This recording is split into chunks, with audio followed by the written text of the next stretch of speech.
आदरणीय प्रबुद्ध जन एवं आर्यवीर दल के बालक बालिकाएं, जैसा कि मंच से आदेश हुआ है आदरणीय नरपत सिंह जी का कि 2 शब्द कहने हैं, और आपका आदेश हुआ कि अभी भिंदमाल में जो 7 दिन पहले जो कैंप लगा है उसके बारे में 2 शब्द, 2 मिनट का टाइम है, 2 मिनट में मैं अपनी बात रखना चाहूँगा।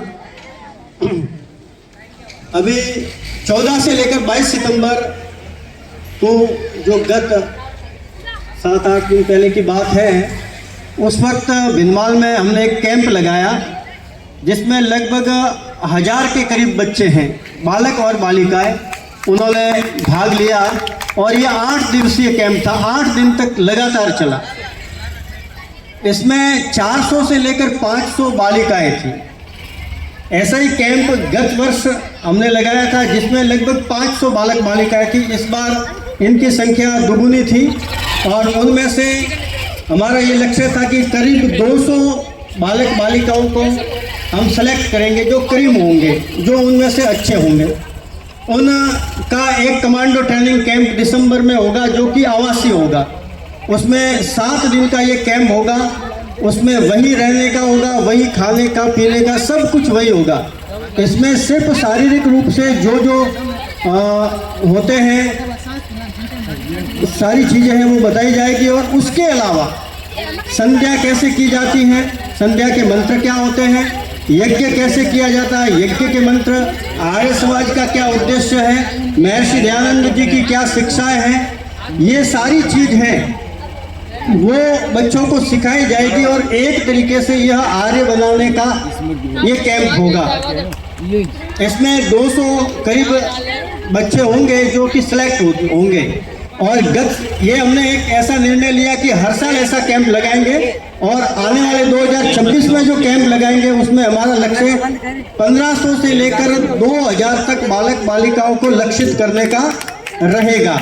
और उनमें से 200 से 300 बच्चे सेलेक्ट करके वो कमांडो ट्रेनिंग के लिए सेलेक्ट होंगे। उनमें से जो क्रीम होंगे उनको और आर्य समाज के लिए एक सच्चे सिपाही के रूप में उनको तैयार करना, क्योंकि आर्य समाज में जो युवा हैं उनकी संख्या निरंतर घटती जा रही है। और इस तरीके से अपन चलेंगे तो यह हमारा जो है आर्य समाज है, एक तरीके से यहाँ युवाओं का तो पूरा अकाल हो जाएगा।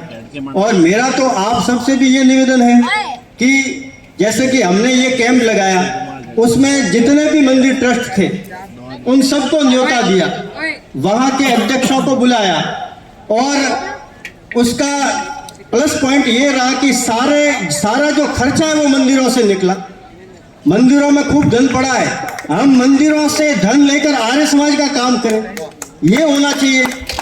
और जो भी ट्रस्टी वगैरह आएंगे कार्यक्रम में, अब उनसे सहयोग लेंगे तो उनको आमंत्रित भी करना पड़ेगा। वो आएंगे, वो 2 शब्द सुनेंगे, उनमें से उनका हृदय परिवर्तन होगा तो वो और अपने जो खजाने वो और खोलेंगे, अपना काम और अपने को वो कार्यकर्ता के रूप में भी मिल सकते हैं। तो हम उनसे भी दूरी बनाकर नहीं रखें, वो भी अपने ही हैं, पौराणिक हैं, वो आर्य समाज की एक तरीके से नर्सरी है, उन्हीं में से हमें आर्य समाज भी तैयार करने हैं।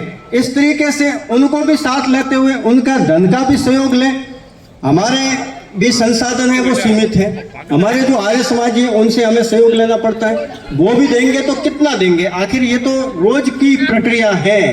तो हमें जो मंदिर हैं उनसे भी सहयोग लेना, उनको भी अपने साथ जोड़ना है। उनसे हमें धन मिलता है तो नुकसान क्या है, उनमें से हमें आर्य समाजी मिलते हैं तो नुकसान क्या है। सब तरीके से फायदा ही फायदा है, नुकसान तो कोई है ही नहीं। तो इस तरीके से हम एक नई युवा पीढ़ी तैयार करें। और मैं आप सबसे ये निवेदन करना चाहूंगा कि हर आर्य समाज में एक ऐसा प्रकल्प चला है कि एक अपनी 4-5 लोगों की टीम हो, वो सप्ताह में एक बार किसी भी व्यक्ति के, विशेषकर पौराणिक हो, विशेषकर SC ST से जुड़ा हुआ व्यक्ति हो, उनके वहां जाकर देव यज्ञ करें। और उस यज्ञ के साथ में 25 से 30 मिनट का एक उपदेश का भी समय रखें, जिसमें उनको एक बात ये समझाए कि आपको सुख मिलेगा धर्म को पालन करने से।